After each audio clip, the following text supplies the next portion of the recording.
Kamusta po kayo? Bago po ang lahat, first things first.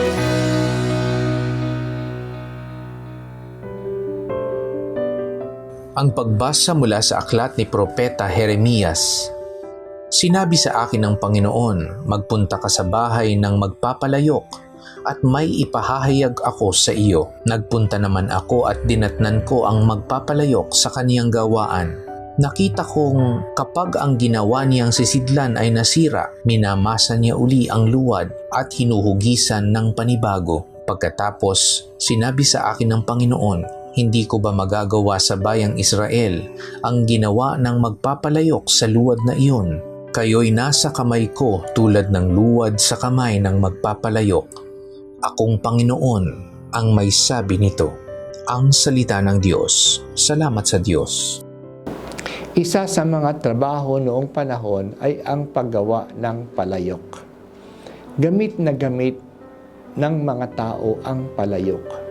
Ito'y ginagawa na sisidlan ng maraming bagay sa inumin, sa pagkain, at sa ano pa mang tinatabi nila.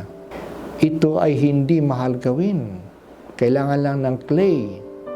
Pero nangangailangan ito ng skill kasi maaaring gawin ang maraming bagay mula sa clay.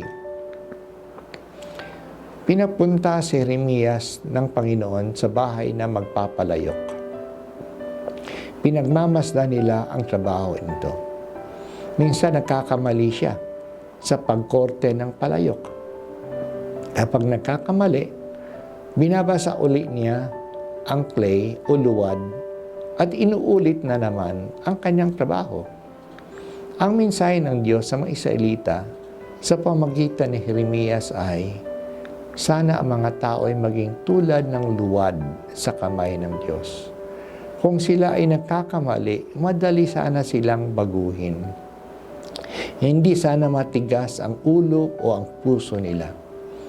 Ilang beses na tinatawag ng Diyos ang kanilang pansin, pero hindi sila sumusunod. Kung hindi sila susunod, babasagin sila tulad ng ang palayok na nanigas at mali ay binabasag na lang. Ang taong masunurin ay sumusunod sa design ng Diyos. Ang Panginoon ang may plano. Siya ang artist. Tayong lahat ay mga luwad sa kanyang kamay. Sumunod lang tayo sa design ng Diyos. Una, may tiwala ba tayo sa Kanya na ipag-uubaya natin ang ating sarili sa Kanya? Naniniwala ba tayo na alam ng Diyos ang plano Niya? Pangalawa, may kalabutan ba ang ating puso na mahubog tayo ng Diyos? At pangatlo, handa ba tayong magbago kung itutuwid tayo? Ang palayok na tumitigas na ay hindi na mahuhubog. Babasagin na lang siya upang baguhin. Kaya sa simula ay dapat may kahandaan na tayong magpahubog sa kamay ng Diyos. Narito ako, Panginoon, handang sumunod sa utos mo. Hubugin mo ako ayon sa iyong gusto. Ikaw ang may alam at palagi maganda ang design mo. Ang design mo sa aking buhay. Magpapadala ako sa iyo ayon sa gusto mo. Gawin mo ang gusto mo sa aking buhay.